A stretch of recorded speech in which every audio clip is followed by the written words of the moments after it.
4 kios dan 2 rumah warga di Jalan Gowaria, Makassar, Sulawesi Selatan hangus dilalap api. Warga yang panik berupaya menyelamatkan harta benda mereka.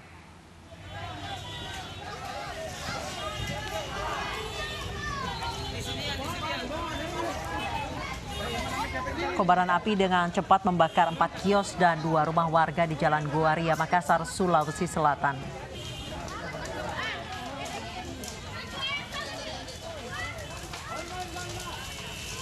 Bahkan sebuah minibus yang terparkir di samping rumah warga juga ikut terbakar.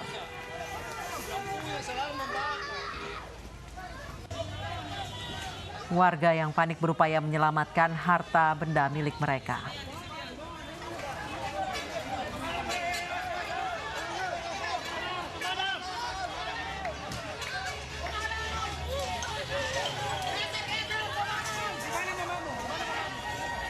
Pemadam kebakaran dari Kota Makassar tiba yang mendapat laporan langsung menuju lokasi. Banyaknya barang yang mudah terbakar di dalam kios dan kencangnya angin membuat api sulit dikendalikan hingga terus menyebar ke bangunan lainnya.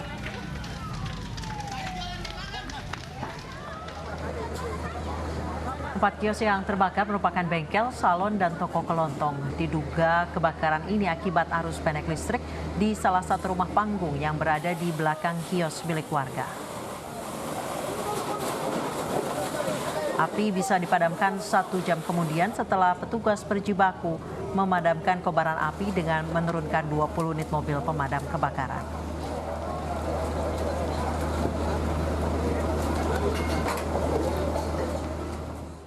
Sementara itu kebakaran juga menghanguskan belasan rumah warga Kota Makassar, Sulawesi Selatan.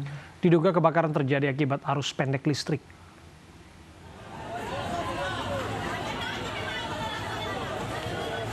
Kebakaran melanda permukiman padat penduduk di Kelurahan Cambaya, Kota Makassar, Sabtu pagi. Petugas pemadam kebakaran terhambat datang ke lokasi akibat sempitnya jalan dan banyaknya warga yang menonton di lokasi. Setelah 1 jam, kobaran api akhirnya dapat dipadamkan. Sedikitnya ada 17 rumah warga yang ludes terbakar. Dari Mako Damkar sendiri kita turunkan 21 unit, ditambah dengan Karester Ujung Tanah 3 unit. Kalau jumlah rumah Pak yang terbakar ada berapa? Jadi untuk sementara, data sementara jumlah rumah yang terbakar 17 dengan jumlah KK 40. Diduga penyebab kebakaran ini? Jadi dugaan sementara korsleting listrik. Pemirsa, salah satu wisudawati terbaik dengan predikat cum laude, Andi Musdalifah Arif, diwakili ayah kandungnya lantaran meninggal dunia sebelum hari wisudanya di Universitas Islam Negeri Alauddin, Makassar.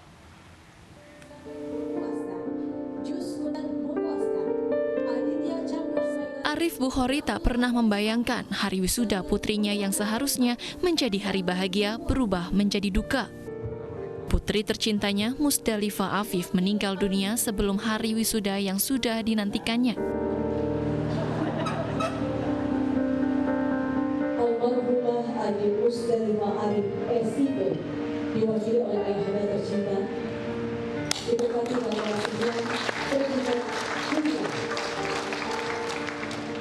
Arif hadir untuk mewakili putrinya dalam prosesi wisuda Universitas Islam Negeri UIN Alauddin Makassar.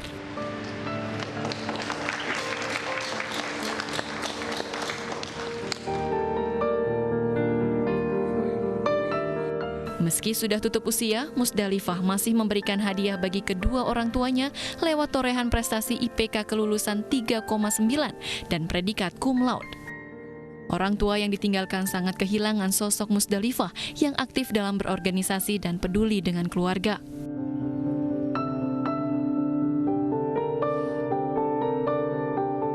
Sangat sedih deh. Sangat sedih karena dia yang pertama.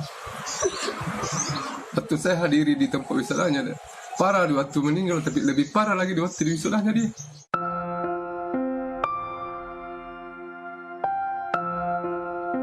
Musdalifah meninggal dunia dalam kecelakaan tunggal di Kabupaten Bulukumba saat menjenguk rekannya yang sakit pada bulan Mei silam. Sebelum musibah kecelakaan terjadi, Musdalifah sudah merencanakan untuk melanjutkan pendidikannya ke jenjang S2 usai wisuda. Dari Makassar, Yoel Yusfin, dan dari Bulukumba, Sulawesi Selatan, Sulaiman Nai, iNews melaporkan. Pemirsa, sulitnya mendapatkan sinyal internet tidak membuat anak-anak di Desa Rantau Bakiang, Kabupaten Katingan, Kalimantan Tengah berputus asa untuk mengikuti kegiatan belajar mengajar secara daring. Seorang warga desa berinisiatif mengubah alat masak wajan menjadi antena agar dapat menangkap sinyal internet untuk belajar online.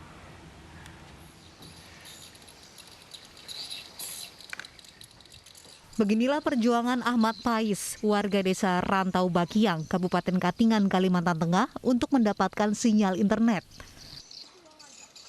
Ahmad merakit wajan yang biasanya digunakan untuk memasak menjadi antena yang dapat menghasilkan sinyal internet yang dipasang di sebuah tiang di atas bangunan sarang burung walet.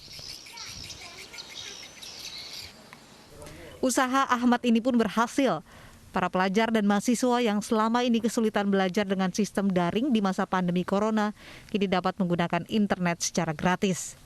Saya alhamdulillah terbantu dengan WiFi gratis, bisa mengakses jaringan di kampung saya saja, tidak harus ke sawitan, ke luar daerah dari tempat saya ini.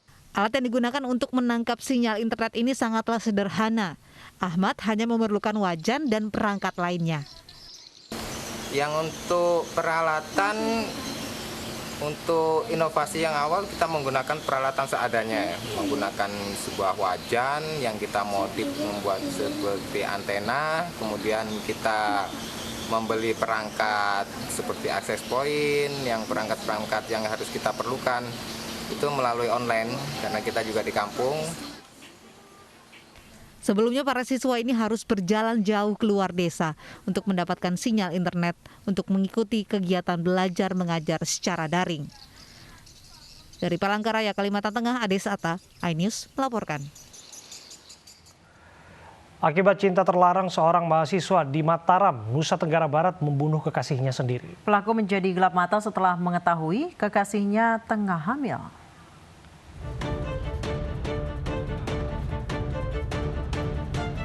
Misteri pembunuhan mahasiswi S2 di Mataram, Nusa Tenggara Barat akhirnya terkuak. Pelaku tak lain adalah kekasihnya sendiri. Ia tega menghabisi nyawa pacarnya sendiri lantaran mengetahui kekasihnya sedang mengandung 3 minggu. Polisi berhasil mengungkap pembunuhan akibat cinta terlarang ini setelah mengautopsi jenazah korban. Polisi mengungkapkan kasus pembunuhan mahasiswi ini terjadi pada Jumat 24 Juli lalu. Korban ditemukan tewas tergantung di salah satu rumah di perumahan Royal Jempong, Mataram.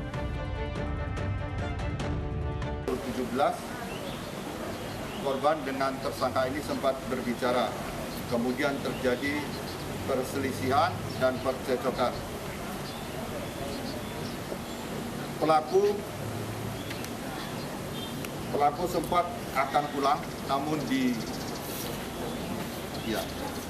dicegah oleh korban sehingga terjadilah suatu permasalahan dan cekcok berakibat tersangka ini melakukan pencegahan terhadap korban yang berakibat korban ini lemas. Sementara keluarga korban meminta agar polisi mengusut terus kasus pembunuhan ini. Pasalnya dalam rekaman CCTV sebelum pembunuhan terdapat aktivitas yang melibatkan sejumlah orang. Contohnya seperti CCTV yang tadi di saat konferensi pers belum disebutkan. Jadi di situ terdapat ada beberapa orang yang saat di hari Jumat ya, dari aktivitasnya ada aktivitas. Jadi kami harap semua barang bukti alat bukti itu dimaksimalkan agar dapat memberikan terang dari permasalahan ini. Atas perbuatannya, pelaku kini terancam hukuman 15 tahun penjara. Pemirsa, Kementerian Agama kembali berencana terbitkan sertifikasi untuk penceramah dalam waktu dekat. Kami hadirkan informasinya saat lagi.